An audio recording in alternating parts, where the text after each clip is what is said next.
pretend to stretch," I whisper, dropping into a forward bend and feeling the familiar burn in the backs of my calves. Mike follows my lead, his head close to mine. "You see anything new?" he asks. I peer up at the oldies, our nickname for our neighbors. It's hard to see from here, I admit, straining my eyes across the street. Ms. Atwood's nose looks pointier and slightly crooked, kind of like a cartoon witch's. You see it?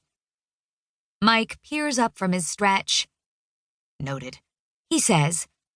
"Check out Dr. Smith. He's swinging that watering can around way easier than he was last week.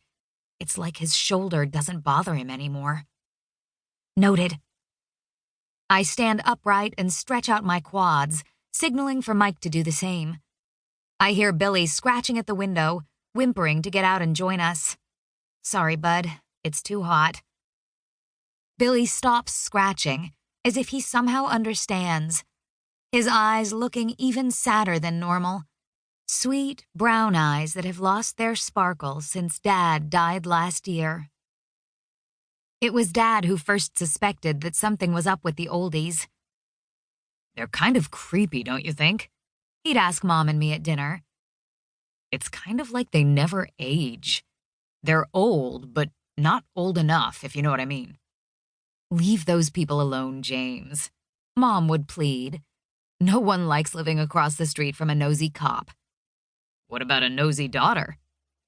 At this, he would smile and ruffle my hair. Together, we'd laugh and continue to exchange our theories about the oldies, despite Mom's disapproval. In the beginning, we'd suggest the easy-to-explain stuff: Botox, titanium limbs, plastic surgery. It wasn't until later that the more supernatural guesses started to creep in: ghosts, fountains of youth, witchcraft. "You two need to lay off the scary movies," Mom would tell us, rolling her eyes. At this, Dad would wink at me and whisper, "We'll show her." I think about Mom's comment as Mike and I continue to stare across the street. "Maybe they're aliens," I say. Mike shoots me a look. "That's wild." "What's wild about it?" I press. "You said so yourself. They're too weird to be human." "I didn't mean that literally. Maybe they're on some kind of medication. Don't you watch commercials? Prescriptions have some pretty major side effects." I shake my head. "No, this isn't from a pill. This is something bigger." Mike's always trying to bring science into things. Where I see ghosts and ghouls, Mike sees medicine and surgeries gone wrong. That's why I didn't want to investigate with him at first. Actually, I didn't want to investigate at all after Dad passed. For months, it was impossible to laugh or run or speculate. I couldn't think about the oldies. That was a Dad thing.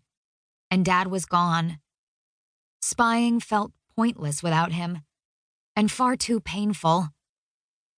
It wasn't until 2 weeks ago that I allowed myself to wonder once again about my neighbors, and that was only because Mike brought it up.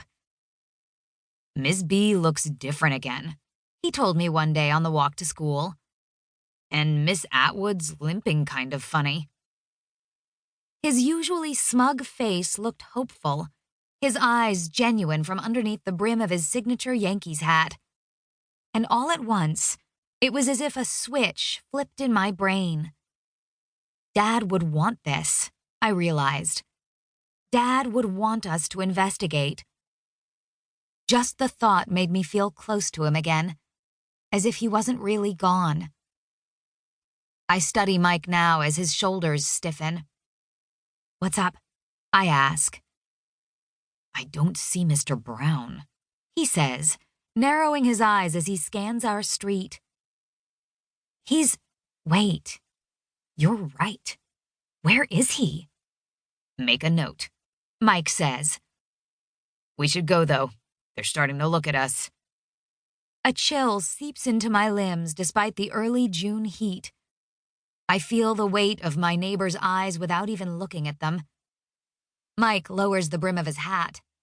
pond or no pond. To keep listening to this audiobook, I've left you a link in the description so you can do it at no cost thanks to Audible's 30-day free trial.